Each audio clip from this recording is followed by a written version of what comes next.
Mr. Johnson of Georgia.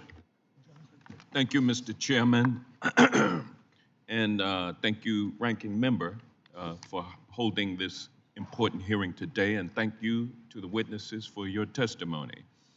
Since 2020, when Joe Biden was sworn in as president, Democrats have been hard at work doing our job and fulfilling our promises by successfully enacting and implementing historic levels of infrastructure investment to jumpstart the nation's economic competitiveness, protect the traveling public, and prioritize the creation of good-paying jobs. Unemployment is low and wages are high, the stock market is up, and America's economy is growing at the phenomenal rate of 4.9%.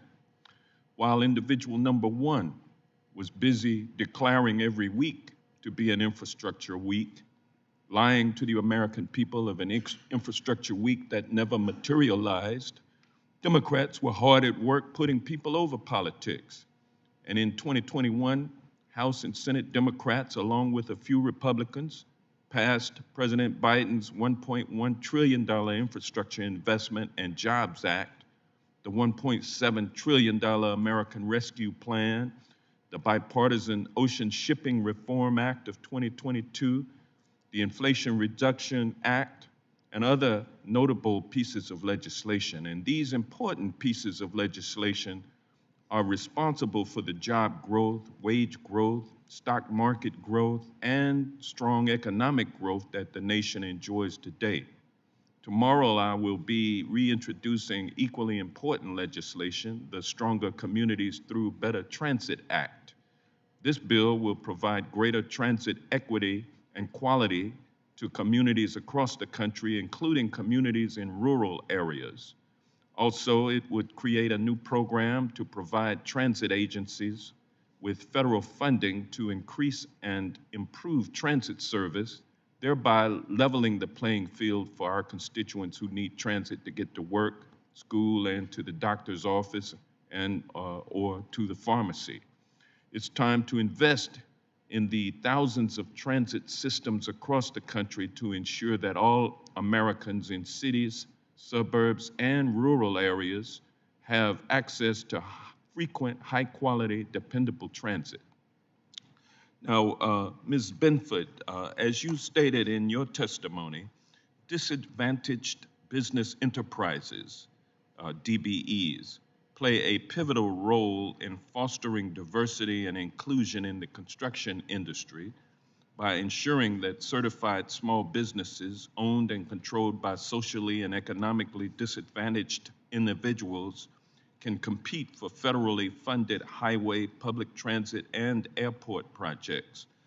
I was happy to hear that Associated General Contractors of America, which you are representing, supports aligning the DBE statutory size standard, which is currently capped at $28.4 million gross annual revenue, aligning that with the $45 million cap, which is revised for industry trends and inflation at least every 5 years by the SBA. I recently introduced H.R. 6820, which is the Small Business Contracting Fairness Act, which would amend the IIJA to raise the statutory size standards. Can you speak more to the importance of increasing this standard and which would give DBEs greater access to transportation, Department of Transportation projects? Yes, so we do appreciate that because I think that is one constraint that our DBEs are limited by. We are required to use DBEs, and just to give you a little idea of what that looks like, when we bid a project, we have to solicit, so we have to reach out to 80 to 100 DBEs, and in Wyoming, we get 1 to 5 quotes.